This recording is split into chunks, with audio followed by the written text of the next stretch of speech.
Good morning, and you're very welcome to the Teagasc Crops Forum. I'm Michael Hennessy, the head of the Crops Knowledge Transfer in Teagasc, and I'm delighted that you could join us today. And we have a great lineup for you for the rest of the interference here. Look, I'm delighted you could join us today. We have a great lineup for the next hour or so. It's great that the harvest is largely over, and the results from most farms are pretty exceptional this year. I suppose there is an old saying there which says what's seldom is wonderful, and it certainly applies to this year in the sense of we've had brilliant yields, really good prices, and good weather to get the harvest completed. But look, now we're going to have to look forward to next season, and I suppose with a sense that the faith in all of our abilities that we can continue to grow very high crops in Ireland, and certainly on many farms, and they've had probably the record yields on many farms this year. So with the attention to the crops for this year, oilseed rape is largely in the ground, and cereal planting will start in a couple of weeks or so. So this morning I'm delighted to be joined by John Joe Byrne from the Cereal Testing Division in the Department of Agriculture, Dr. Stephen Kildea, pathologist from Teagasc, and Phelim Doran, a grain trader from Comex McKinnon. So this morning is the first of two webinars, and today we're really going to concentrate on variety selection led by John Joe, the influence of the new Cougar gene in wheat led by Stephen, and Phelim finally will talk us through the prospects for the grain markets over the coming months. So our plan is to complete this within about the next hour or so, and we will do our best to try and keep the time. But in the meantime, through any of the presentations, please ask a question in the Q&A tab at the bottom of your Zoom there, and you can ask those questions at any stage at all. So we're going to start off with John Joe and run then straight through to Stephen, and we'll stop for some questions then at that stage, and I'll answer some of your questions then.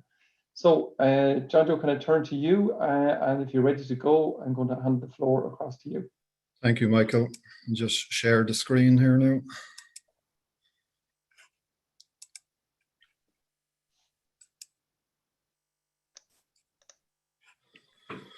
Okay, thank you very much, Michael. And as Michael said, it was a very good season gone by, and hopefully we can try and start off on a good footing. Right, I'll give you a quick run through. We'll go through the wheat, barley and oats. We won't have as much time as we would at the normal Killishy or Cadine event, so it'll be a quicker run through than normal. I suppose before we start, it's important to think why are we looking at varieties and what have they got to offer us in terms of our crop decisions. I suppose integrated pest management is the buzzword now for the last number of years, and rightly so. Like the answers to our varietal disease issues are definitely not in the chemical cupboard anymore. We're going to have to rely more on resistance, and the resistance as well is under continual pressure, and it's continually changing. So it's a question of deciding what crop will you grow a particular crop first, and then what variety. As we've said many a time, no variety ticks all the boxes, so it's important to read through the list and pick the variety that best suits your particular field and location in terms of straw strength, disease, etc. Grain quality as well is an important issue. Sprouting as well is something to bear in mind when picking a mix of varieties. Okay, the winter wheat, we had 8 recommended list trials with 19 varieties in the recommended list, and there were 6 candidates. We also had 18 newer varieties in the national list trials. Our controls were the old reliable JB Diego and Graham, one of the newer varieties on the list. As normal, we had our 3 disease observation trials where we applied no fungicide, and this year they delivered some pretty dramatic results. We'd probably got away on Septori for a number of years, but this year it was a real proper test for wheat varieties, and unfortunately a lot of them didn't pass the test. We also had 3 high nitrogen trials at our department managed sites where we put on extra nitrogen up to around 50 or 60 kgs extra per hectare, and less PGR to try and stimulate some straw pressure test. A busy slide, the usual busy slide showing the results from across the sites. A good overall yield of 11 tonnes per hectare. you can see there the varieties down under the mean column there. That's the average across the sites. So JB, Diego and Graham put in a good performance. Costellos probably slipped a little maybe in terms of Septoria. Torp, a reasonably good performance again at 102. Conross 94, again a similar slip to Costello. Insider, a good performance. Spearhead there performed well, 103. I leave Stephen get into the nuts and bolts of the Cougar varieties, but Astronomer, Illuminate, Rembrandt and Saki were all Cougar crosses. Dawson again put in a good performance, and it was another candidate, but the agent asked us not to recommend it given a shortage of seed for the coming season. So it's probably it will continue in trial and is a reasonable prospect for next year's list, assuming its performance continues as is. Again, just to show you the 3 years again, it's a lot of information again, but you can see the Cougar crosses here in particular dropped off in 2021 across the sites, and that's reflected in their yield performance. So we decided against recommending them this year, and they're gone out of trial. For next season, we have a couple of interesting ones coming through. LG Nida, Costume and Lima Grain numbered variety all did pretty well in untreated trials, so they have a potential to continue on, but the yield is slightly disappointing in that they're not beating the controls. This is the Ballydown recommended wheat trial results. It's the blue are the untreated, so no fungicide, and the orange would have received a standard, pretty robust fungicide program. What we're looking for here is the likes of the LGW 168 there. You want to get that narrow difference in response to fungicide. That's the gap that you're seeing here is the risk you're taking in terms of growing these varieties in terms of disease resistance. So some of the newer ones, the Nida and the Costume as well, have an interesting profile in terms of performance in untreated trials.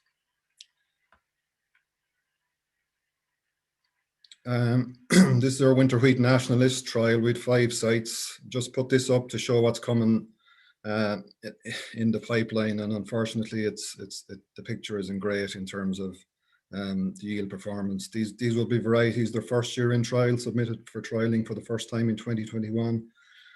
Probably a function of the low disease pressure years in 20 in terms of the agents screening trials and the bad harvest in 20. It was hard for them to weed out the winners, but unfortunately a lot of these are going nowhere.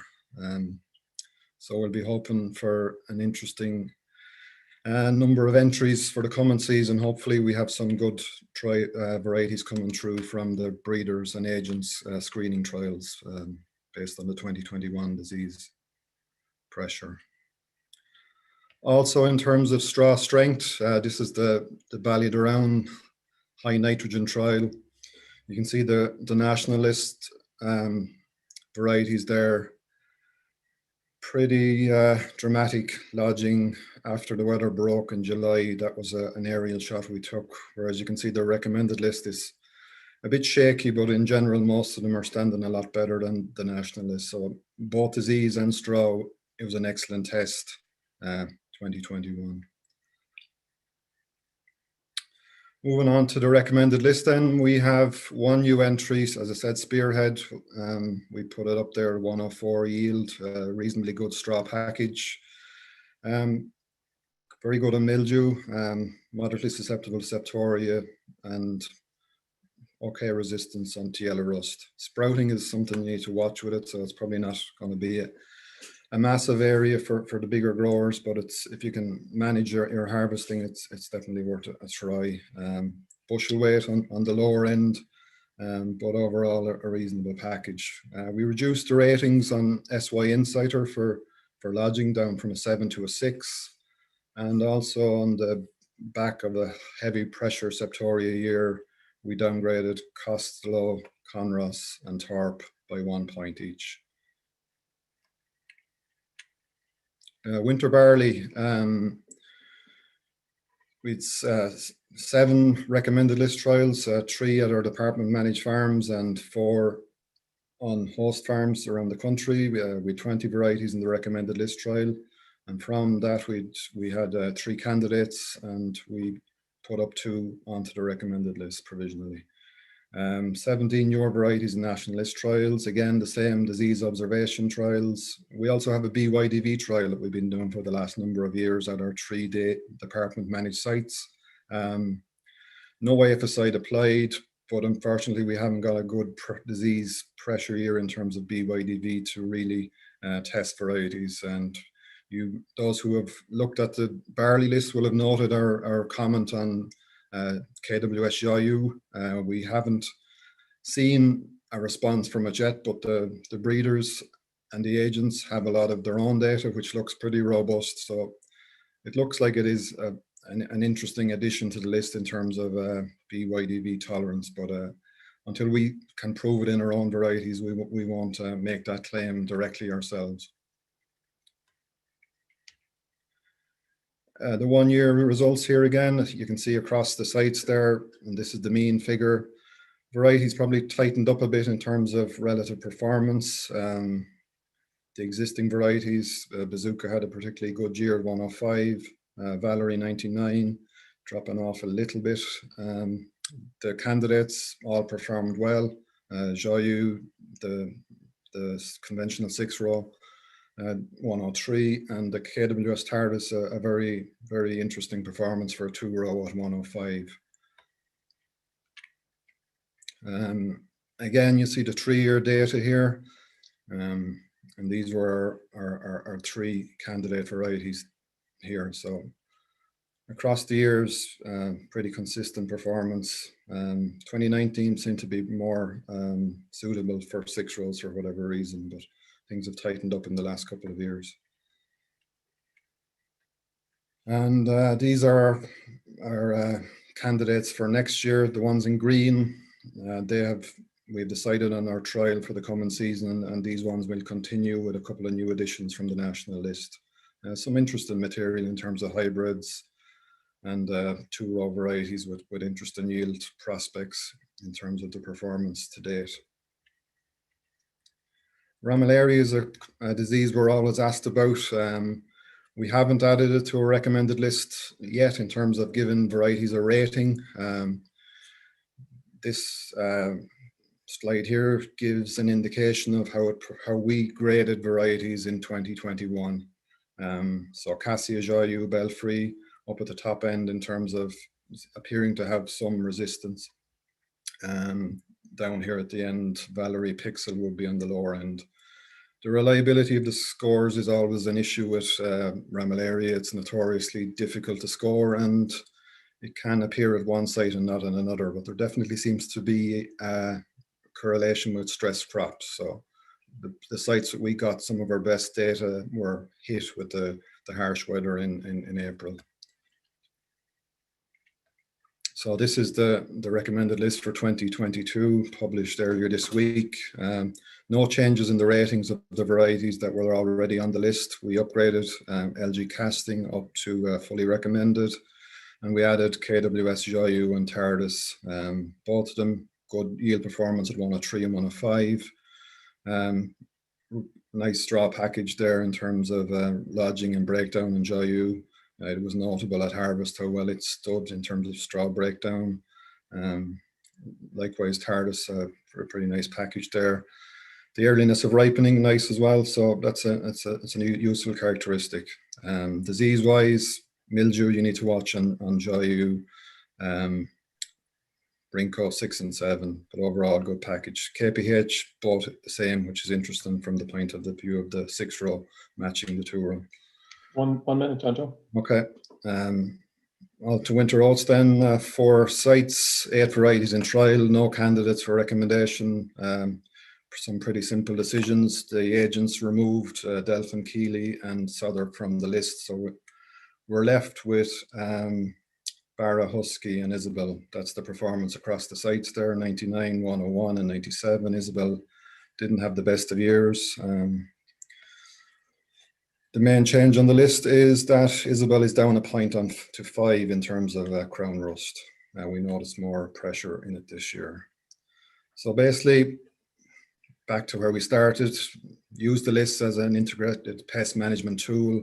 What crop, what variety, read the recommended list tables in detail and use them to tailor your agronomy plan, but treat what you see in the field. The resistance that we have on the list may not hold. You need to constantly walk your crops. You can't manage from the office. Okay, thanks, Michael. That's great, John Joe. Thanks very much. Lots of really good information there. And as you say, it's about trying to use that information before you select a variety. It's not all about yield. There's lots of the other bits and pieces there. So you mentioned that the Cougar gene is, I suppose, of importance for some of the varieties that are there. And even though you haven't recommended some of those varieties, they are, I suppose, some farms are going to have them that are available. So, Stephen, you're going to come in and talk a little bit about that and give people an update about how cautious they should be or not around that. So, Stephen, I'll hand across to you. Perfect. Thanks, Michael. I suppose John Joe has set it up nicely there in terms of the winter wheat. And the aspect about the varieties that have Cougar in the background. And as Michael says, I'll give a fairly quick overview of some of the results that we would have generated over the last year in relation to this, and maybe helps explain what we were seeing in, I suppose, the RL trials. The slide I would always put up in terms when I'm talking about Septoria is the very start to identify, look, the pathogen it's adapted to the Irish conditions. It loves the sort of mild damp weather. And May was ideal for it this year. And the one thing about it is the pathogen is extremely adaptable. So to see breakdowns and changes in resistance, etc., it doesn't come necessarily as a surprise. Maybe how dramatic it is potentially is, it always does shock, but it shouldn't come as a major surprise. And we're growing varieties that are generally susceptible to at most moderately resistant. And as I said, the environment is perfect for it. So it does lead to that whole question about varietal breakdown. And I suppose I'll put up here is that as John Joe identified, I suppose a couple of the varieties that would be on the RL list, your Costello and Conross, were downgraded. And that's something that we do see as varieties are on the RL list for a number of years. We see the pathogen does adapt, and we could describe this sort of as an erosion of resistance, where in year 1, for example, you might have even JB Diego, when it came out first, had a rating of 6. It's been on the list now for over 10 years, so we have seen it downgraded during that time from a 6 to a 5 to a 4. And what you can see in the graph is for a lot of the varieties that we would be familiar with that have been on the RL list for 5 years or more, a lot of them will be downgraded sort of a point or 2 points over a prolonged period of time. It's to be expected, is what I would say. It's erosion of resistance, it's adaptation of the pathogen. Breakdowns aren't as common. As I say, the pathogen does adapt, but the breakdown of specific resistances doesn't necessarily occur that often in itself. It is dramatic, and it's not that often. Now, it could well be a reflection of the RL list and the trialing in that we don't actually get these through to commercial level because they're weeded out before that. But there have been, I suppose, a notable examples even before the Cougar aspect. And the one that springs to mind is Salul. And to give it an idea in terms of, it didn't even make the RL list, but it had been in trials for about 3 years. A very small portion of seed had been there. So you can see that it dropped from a 7, where it would have been in its first years of trials in NL. It probably had a resistance rate in a 7. And within 3 years of that, it had dropped down to probably a 3. So a very clear breakdown of resistance. And I suppose I've used this to describe the difference between an erosion. As you see, a variety going from a 5 or 6 to a 5 to a 4, from an example of Sul that goes from a 7 and even possibly a high 7 down to a 3 within 1 or 2 seasons. And this leads us then to what has happened, I suppose, in the Cougar-based varieties. And where we started to see the issue first was in 2020, last year. In mid-July, there was some very, very clear foci of infection emerging in the RL trials in the south of the country. And these were very, very distinct, and they were, I suppose, occurring or most visual in the treated plots, where you had, as the example here, RGT Saki and Astronomer, you had spots of infection where you had green leaf on one side and dead in the other side, and this in the same plot. And these scattered throughout the plot. So clearly, when we were looking across the trials, it was clear that there was a common denominator in this, and that was those varieties that had Cougar in their parentage had more of these sort of foci. It's not unusual to see septoria in plots in Ireland. It's unusual to see these type of infections, and that sort of straight away, I suppose, sent alarm bells ringing with us that actually look, when we look across them and we see that the varieties that are in trial and that have most of these, or these typical sort of infection, have Cougar, we can look back and say, okay, we know Cougar, when it came out first in the UK, had a very good rating of 7. But in 2015, there was reports in England of a breakdown in terms of similar foci of infection emerging in commercial crops. Now, back then, the AHDB commissioned some work with the breeders, and it was, I suppose, some very good work was conducted that confirmed that actually, the strains that were in these crops of Cougar were very specific in that they only caused major levels of disease in Cougar. So if we were to take other septoria from different strains or different varieties, it didn't infect Cougar. So it was put that it was it was sort of highlighted as maybe a once-off event and specific to Cougar. Fast forward a couple of years, I suppose we would ask the question, sort of say, okay, Cougar in itself as the variety broke down, but are we looking at that sort of source of resistance breaking down into its siblings? And as I say, in July 2020, that was, I suppose, the hypothesis that we had for what we were seeing. So we brought it into the controlled conditions in the glasshouse and started firstly to ask the question, is it strains that are specific or virulent against Cougar? So we did the glasshouse trials where we use Cougar and we use Loomis as our controls. In theory, we would expect, when we started trials, we'd expect the isolates from Costello, JB Diego, Slule, all other sort of varieties that are in the trials or are being commercially grown, that actually they would just equally infect Loomis as those isolates from Saki or Astronomer. And that's what we see in the plot on the right-hand side. You can see there's no difference between the isolates when we inoculate them onto Loomis. But when we inoculate them onto Cougar, you could clearly see that only those isolates that came from the varieties that have Cougar in the background, Saki and Astronomer in this case, could grow on Cougar. So we were seeing this clear sort of gene for gene type interaction relationship between it. So I suppose that confirmed that what we were seeing was an issue with Cougar, but we sort of had to sort of follow that on and say, okay, now if we inoculate those back onto the range of varieties that are in trial are available that have Cougar in the parentage, will we see the exact same effect? And quite a busy slide, and I'll not go through it in huge detail, but just basically to say that what we were seeing towards Cougar was confirmed that it wasn't just Cougar, but it would be to the varieties that are relying on that Cougar gene for resistance. So those range of varieties that John Joe highlighted on the list that have Cougar in the parentage are relying on it for septoria control. You could see that actually exactly the same sort of gene for gene interaction. And it's very clear when in the visual example on the right-hand side where we have an isolate that was virulent. So the KNSA1 was taken from Saki, and you can see that it is very easy for it to develop disease on those varieties.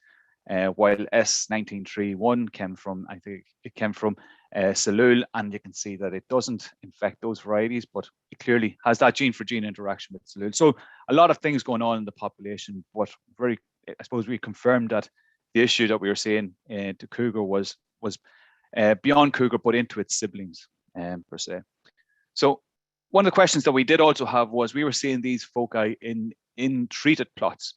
So we were, I suppose, a bit concerned that actually this is a sort of a double whammy. It would be virulence to the variety, but also maybe fungicide resistance. Now, what we see is there's no influence of the variety on the sensitivity of the population to the range of fungicides that we have. And I suppose I've highlighted in the green box those two new actives that came to the market this year, being fenpicoxamide in Inatrec and mifentrifluconazole in Revysol.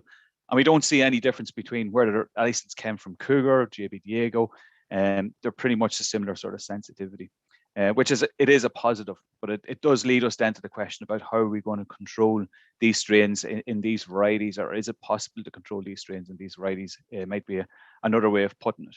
And that, I suppose, leads us then to say, okay, where were things in 2021? Because in 2020, these were a number of foci in ORL trials. There's not a huge amount of these varieties sown in the country. Will it impact when it does go, or if these were to go commercial, for example? And I think the pictures themselves are very clear, but also John Joe's yield and I suppose the disease data that would have been generated in the RL trials across the country confirm what we were seeing in 2020 it was there in 2021.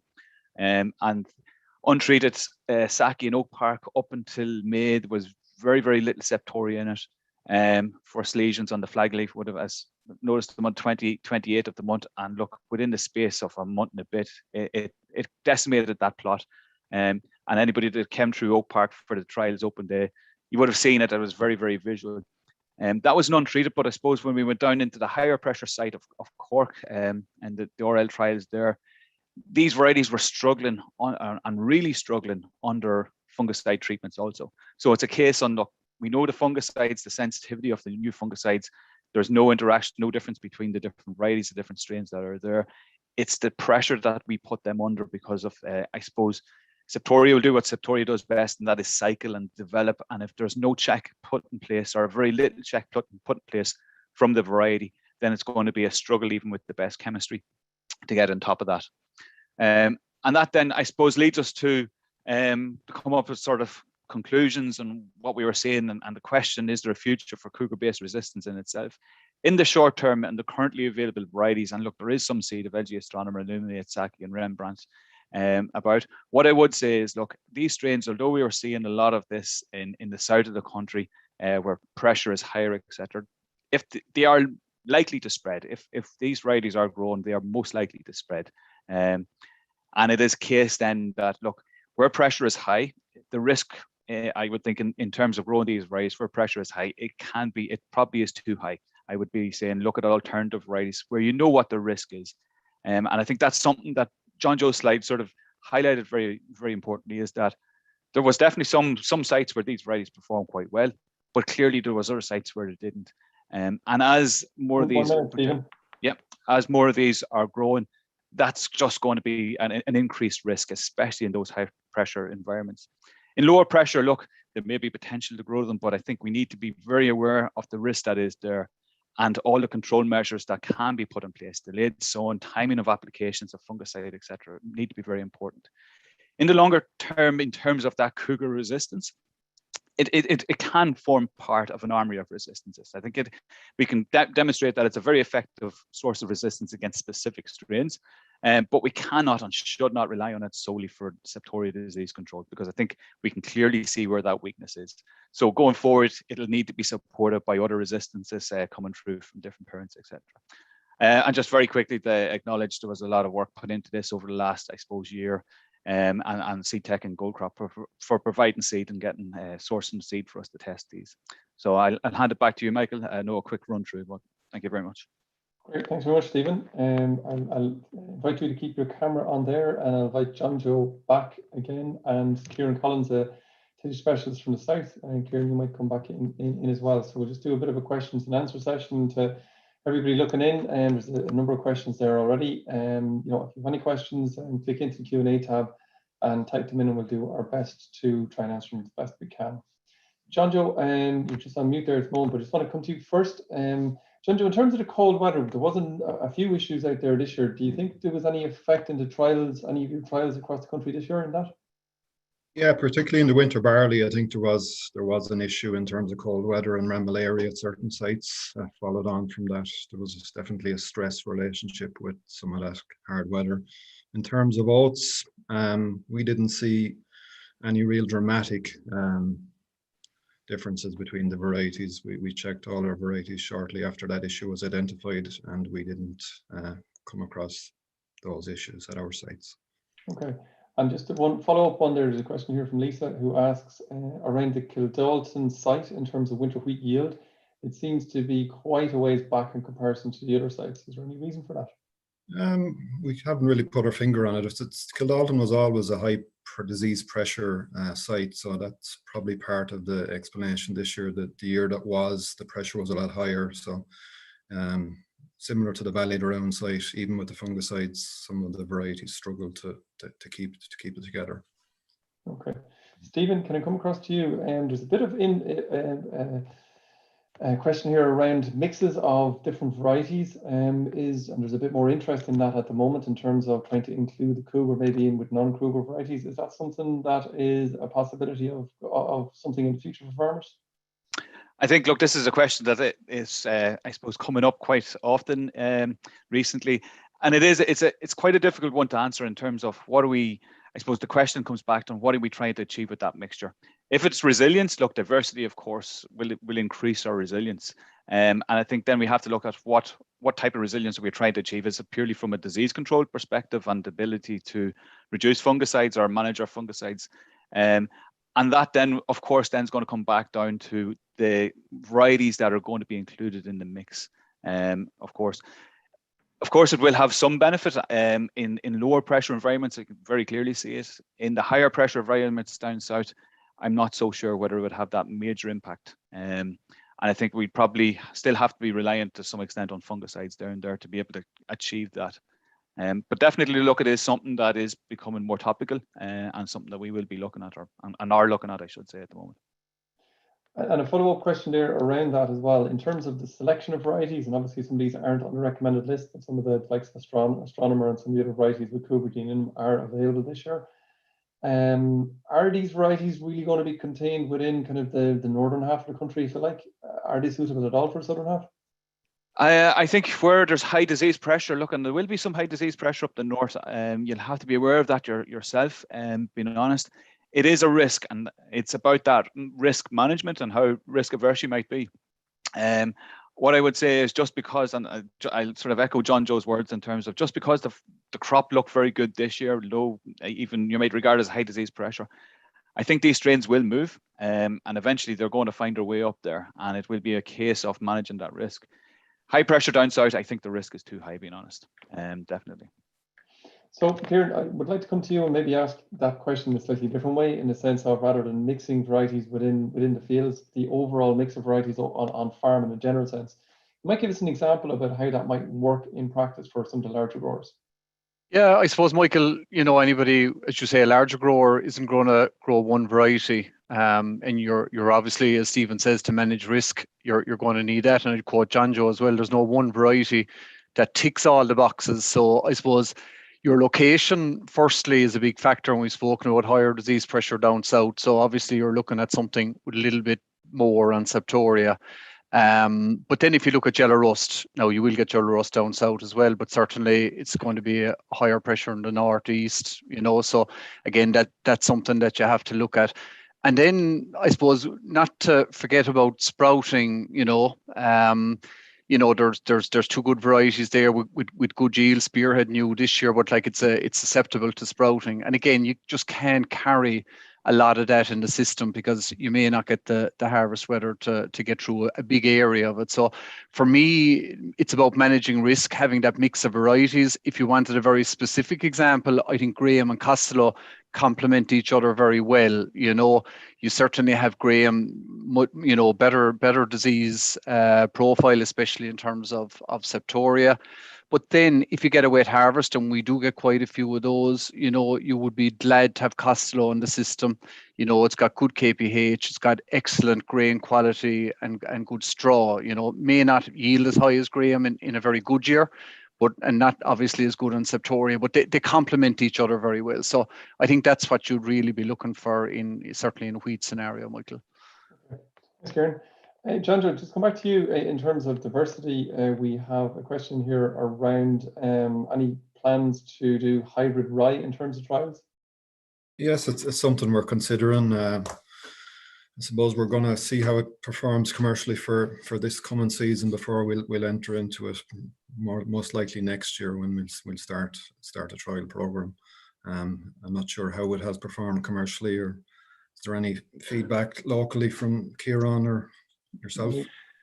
Yeah, I suppose the few crops that I've been in this year, a few farmers that have been growing it for a few years and they've got on very well with it. I suppose we've spoken about managing risk, and I think rye certainly does that. You obviously don't have that same disease pressure. We know that we can get very good yields of rye, and I think this year they've been reasonably good as well, to be fair. So I think it is a valuable alternative. I suppose, like always, you have to make sure that you have a willing buyer in your locality, and I suppose that's crucial. I suppose of my observations, disease obviously excellent, yield is excellent. Straw needs management, and a little bit like a sprouting variety, you can't have too much rye in the system, because if you do get a bad harvest, you know, any of the growers, it does break down. They all manage to cut it, but it certainly is slower. So again, it's a bit of management involved there. But yeah, I think it certainly has positives going forward, in my view.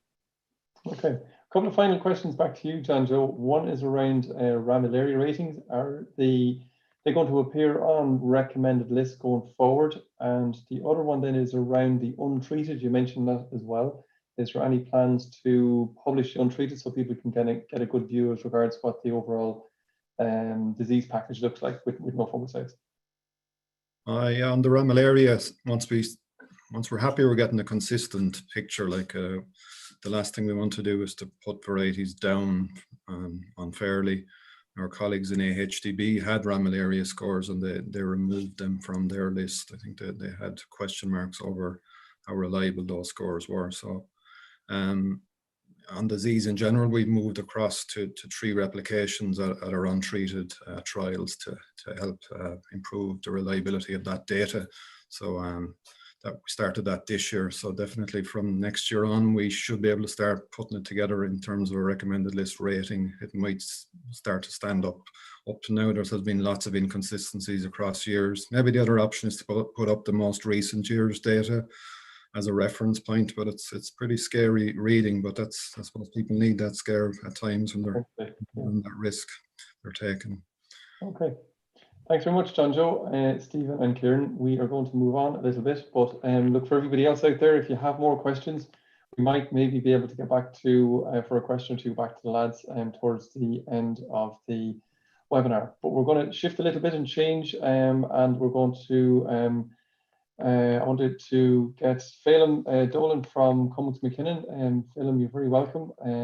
So you're going to have a look at grain markets, what's there at the present, and maybe what's coming up over the next few months. So Phelim, I'm going to hand it across to you. Very good. Thank you, Michael, and thank you for the invitation. Nice to be here to talk to you all on a year where we've had a good harvest, and hopefully the mood is good as a result. And I will try not to put a dampener on things. So I'm just going to share my screen here now.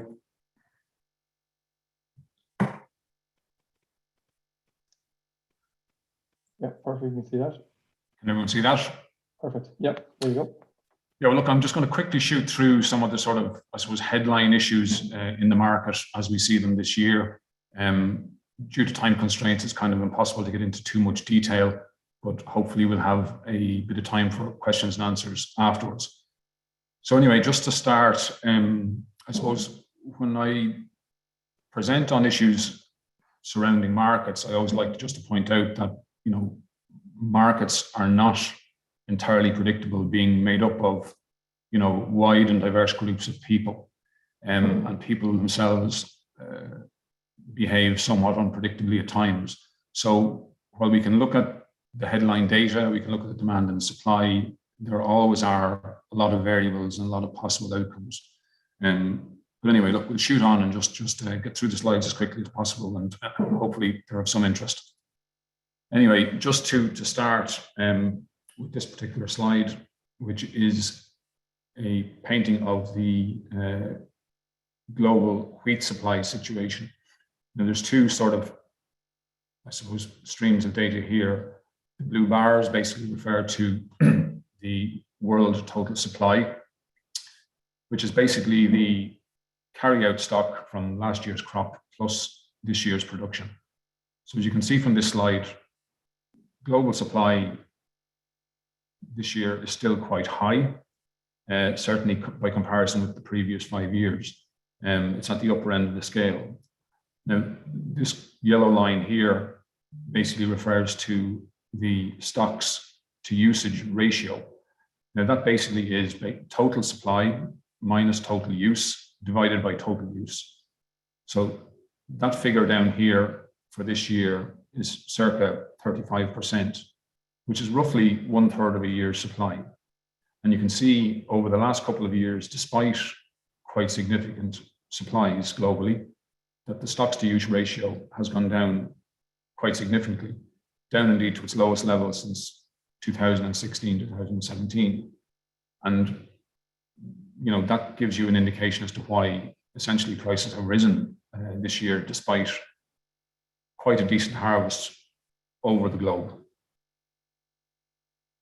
And then moving on, a slightly different chart, which just basically paints, again, similarly, the stocks to use ratio, but the ending stock forecast at the end of the current crop year.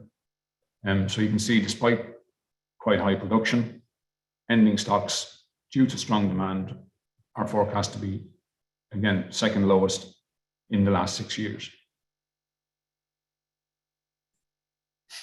Now, production is all very fine in terms of the overall global figure, but what really counts in terms of the market is what percentage of that total crop is available for export, you know, which basically, you know, is in the major exporting countries of the former Soviet Union, South American countries, North America, the EU, and Australia.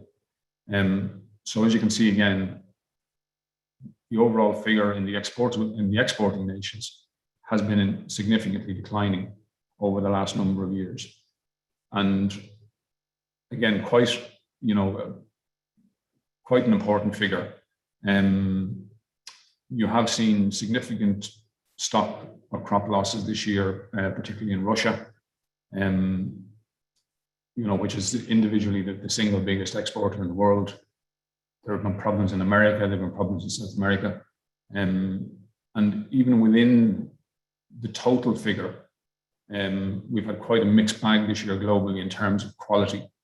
So probably the average quality this year in the EU, in Russia, and other places is lower than normal. So overall, probably more feed type wheat globally this year than milling wheat, and the possible, shortage of milling wheat, which could develop maybe as we get into 2022. I would say as yet, crops globally are not fully assessed.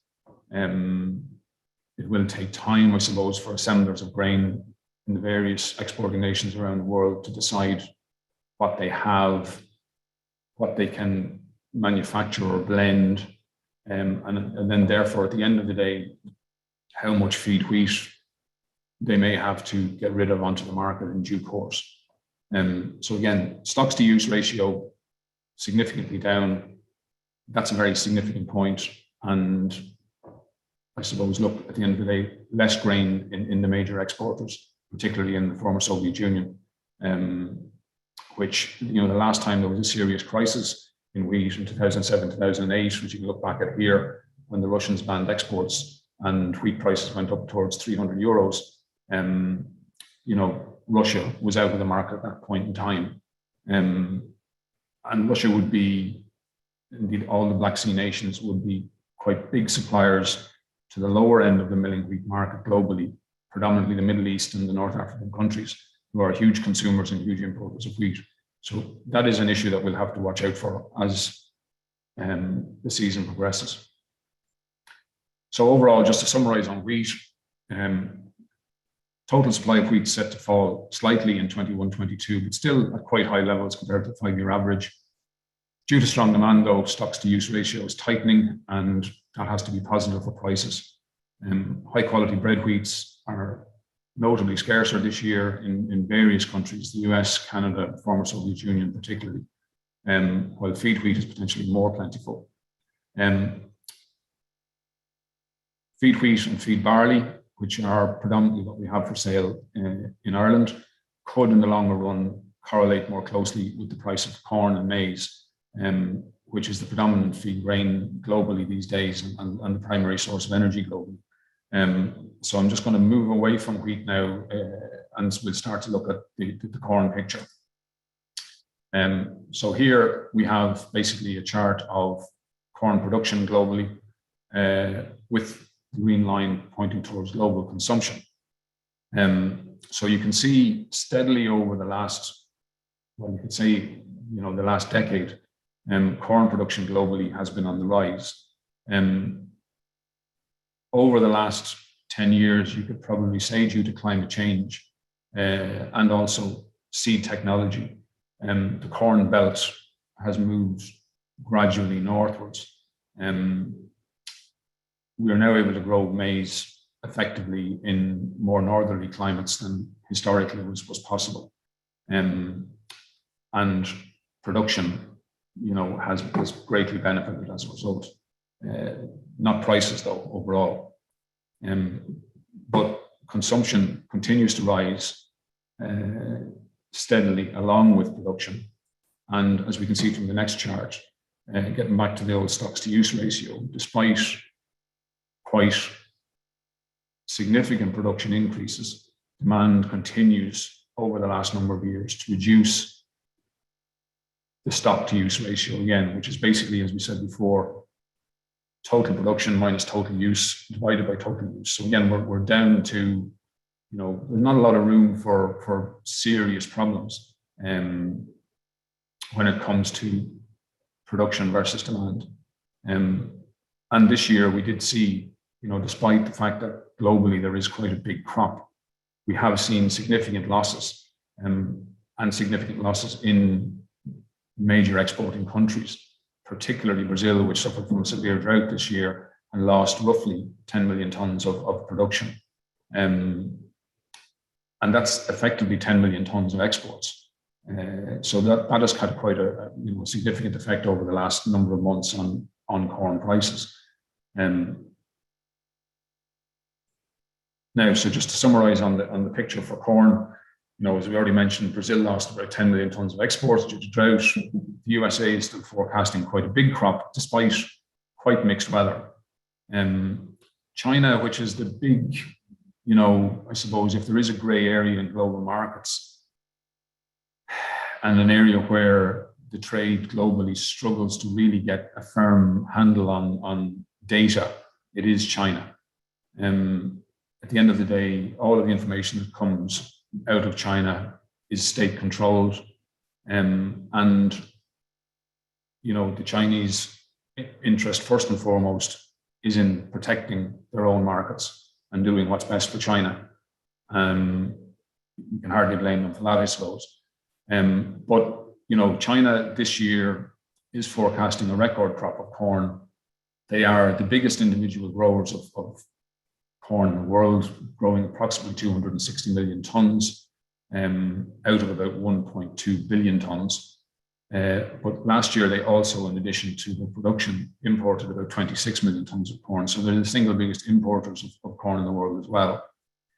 And through last year would have been the primary driver in stronger grain prices and particularly corn prices. So I suppose a lot of very big question marks this year over this record crop that they're forecasting, despite, the pictures that we've seen from China this year with huge flooding in certain areas and, severe weather, to say the least. If they have a record crop, the assumption is that they won't be there to import 26 million tons in the year ahead. But if there's a doubt over that record crop, what will they look to import? And like it or not, we can't really know the answer to that question. And that makes the market very, very hard to forecast.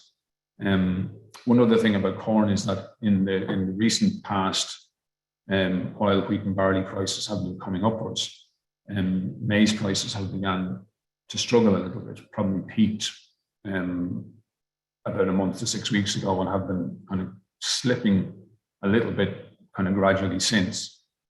But I suppose for doing very little and maybe easing a little bit in recent times, maize or corn is now quite competitive as a feed ingredient for the winter coming, as wheat and barley have become less so. So, serious questions, I think, there, and, probably things that should concern growers of wheat and barley here is that I think more competitive maize will certainly limit the upside potential of wheat and barley prices in the market going forward. So yeah, just to summarize overall, adequate stocks despite significant losses, and growers around the world continue to, produce and produce successfully. But severe weather is making that situation a bit more precarious. Consumption of grain is still forecast to increase globally as the economy improves post-COVID. So the relationship between stock and usage is expected to stay tight. Look, big uncertainty for 21-22, as I've already said, in terms of China particularly. One sort of note of caution, I think despite tighter stocks, we shouldn't forget that prices are already quite high. And recently, around the world, end users, livestock farmers, particularly white meat producers, are struggling to get higher prices for their end products, and indeed pig prices have been under quite a lot of pressure. I would ask the question at these grain prices, are we likely to see destruction of demand due to those high prices and lower meat prices? Ultimately, time will tell. I suppose just to flag up a chart on wheat futures, and just I suppose quickly to highlight that, we have gone from a period of relatively low prices when French wheat futures were trading around 200 euros, quite a lot of volatility, and now we're at a much higher price point, roughly say 440 euros a ton, roughly higher. I don't think that should be taken for granted. The old saying is there's no cure for high prices like high prices. I think as we get into next year and maybe the market starts to look forward to harvest 22, we may see some erosion in that. Time will tell.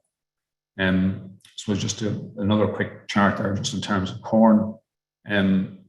Huge volatility in corn prices over the last 4 or 5 months. You can see there since April of this year, huge peaks and troughs, a lot of speculation. But more recently, I suppose since middle of August, as the corn crop has come out of, I suppose, danger in terms of potential yield losses in the Northern Hemisphere, prices have been gradually slipping. And that is making maize more competitive gradually. I suppose, look, going back to trying to correlate between feed grains and maize, we are currently looking at quite, happily for the grower, quite a decent base price of barley here at the moment. To me, I think, one of the buzzwords used earlier in terms of choosing your barley varieties was risk management. I think if you're managing your risk as a grower this year, there's profit to be taken off the table. I suppose I feel the grain trade here has probably overpaid for barley this year, or is about to. That's a question of opinion, I suppose. But I think at 200 to 210 green, I don't see a huge upside for barley in the short term. And in addition, I think this year there's been a scramble by the grain trade and the maltsters in particular to secure higher grade barley and pay a premium for that. And again, good luck to the people involved. But I would be a little bit cautious if I was a merchant in paying, the price that they've paid. That is there a market for all of this brewing and distilling type barley? I think we'll have to export, and I think people will need to be getting on with that pretty quickly. Otherwise, some of this barley could end up being dumped as feed next year. Am I okay for time, lads? Can I keep going for another minute or two? Yeah, minute or so. Anyway, look, it's quite a difficult market to maintain a strong view on, whether to be long or to be short. It's tricky. The weather is erratic, and Chinese demand is in serious question. I think that a lot of the milling wheat, there'll be a lot of blending take place, and I don't think there'll be a huge amount of feed wheat come onto the market. So I think probably feed wheat will not fall dramatically. We've already said white meat producers are struggling. Will that lead to demand destruction? Perhaps. Prices will remain relatively high, I feel, but I'm not sure that current prices are sustainable. Anyway, crystal ball. I always say the more you say or the more you predict, the more likely you are to be wrong. very quickly, I think softer markets perhaps in the run up to the maize harvest in October, November. Maize harvest time in the Northern Hemisphere is peak annual supply. There's a lot of liquidity at that time of the year. That could bring prices down in the short term. I think stronger demand Q1 next year should see an improvement as demand, begins to erode supplies. And next year, Q2, weather, spring planting. And then I think Q2, if the weather is positive, and there's good plantings, you might see prices start to ease again because the market always starts to look forward. And I think ultimately, if you're a grower, take profit when you can, manage your risk. Thank you very much. Phelim, thank you very much. That was a very quick run through, and apologies for the short amount of time, but that's the type of forum we're on. Phelim, can I just ask you very, very quickly a question, and you might stop sharing your screen there now. Quickly ask you a question about oilseed rape. Probably record prices there. What's the prospects? Are they likely to continue? Well, look, I think oilseed rape for the whole, for anyone that's growing it, is an absolutely good news story. I mean, it's an exportable cash crop. We don't, unfortunately, have a huge demand for it on the island here, and it's really too expensive now to be incorporated into animal feed. But there is a ready export market for it. It can be turned into cash. Yields, we've got better at growing it, I would say. And varieties have obviously improved as well. But yeah, look, super prices, and even looking forward into next year, quite good prices. I mean, we've bought oilseed rape for next year this week at €475. So I think really from a grower's point of view, plays a super part in the rotation. It generates cash. I would encourage more people to get involved in it if they can. Okay. Another question here on what way is the malting FOB creel market looking at the moment? Malting market is quite firm. I don't follow the FOB creel market particularly, but the cash price for FOB malting barley is quite strong for the moment. Look, there's obviously a problem in France, and I think everyone else in Europe is basically assessing what quality of barley they can make at the moment. I would think you may see more sellers coming into the market come late September, early October, as that situation becomes more certain. But for the time being, it's quite firm, mainly due to a lack of sellers. Okay. Can I ask you one final question, because we're just up against time a little bit? Green grain for barley doesn't often breach €200 a tonne. There's probably a good bit of barley either gone into merchants, but certainly a good bit of barley gone into farmers' own sheds, either to be dried and stored. Are they best to try and get rid of that earlier rather than later? What way do you see the market? I mean, should it wait till January, February, March? Well, look, I mean, it's very hard, to give a definitive answer to that. I mean, I think people have to decide what works for themselves best in terms of managing the risks in their own business. But I would always tend to, when talking to growers, to focus on, whether you can take a profit or not. And, no one ever went broke for taking profit. I do think the market, through next year is very, very, very hard to predict, because we can't forget the prices are already quite high. But, looking at the headline demand supply numbers, they're justifiably high.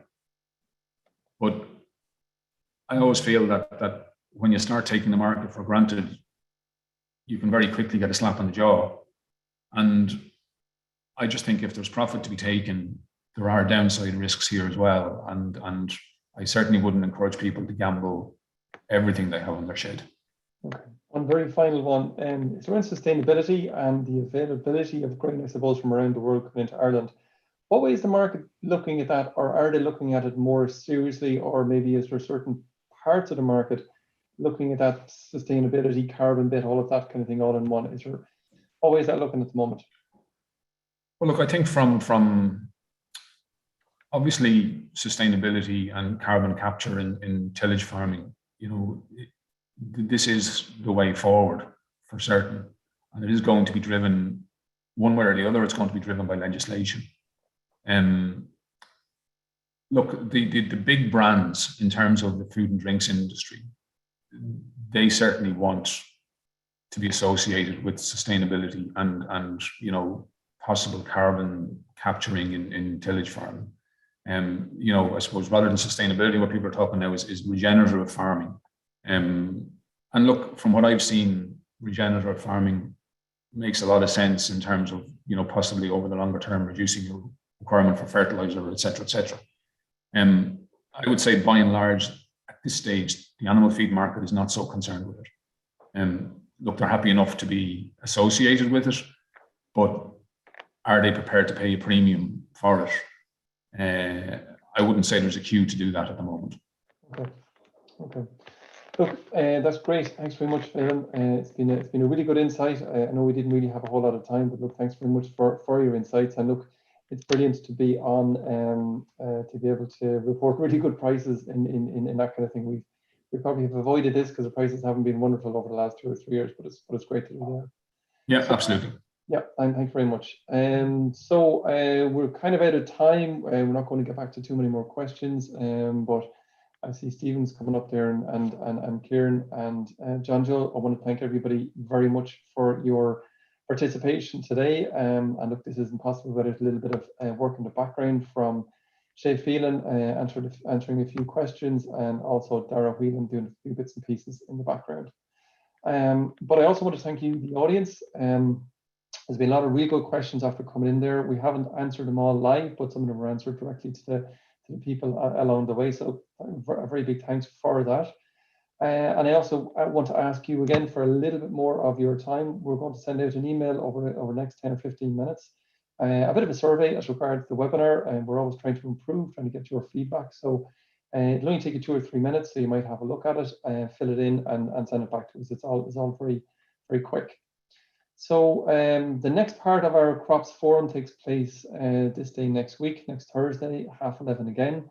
We're going to be looking at, Phelim mentioned it just as we went out. It was a nice segue into it, but we're going to be having a look at carbon capture on tillage farms, how we can maximize what we can do, what way that's looking like going forward. And also then maybe the slightly more problematic side of things in terms of nitrate leaching from farms. And I suppose we're all linked a little bit to sustainability. So look, that's coming up next week. If you're registered for this webinar, you'll get a reminder of that next week. But look, as always, if you enjoyed this webinar, recommend it to your friends or colleagues, because I think it's a very good way of keeping up to date.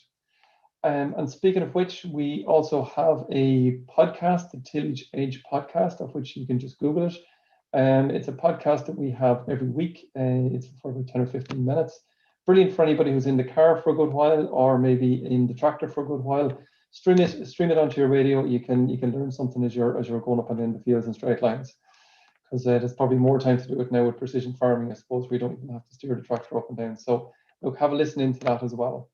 So look, that's it. Again, thank you very much for your time and attention today. Thanks very much again to all the speakers today. And hopefully we'll all be looking forward to the webinar next week. So that's it. Bye for now, and we'll see you next time.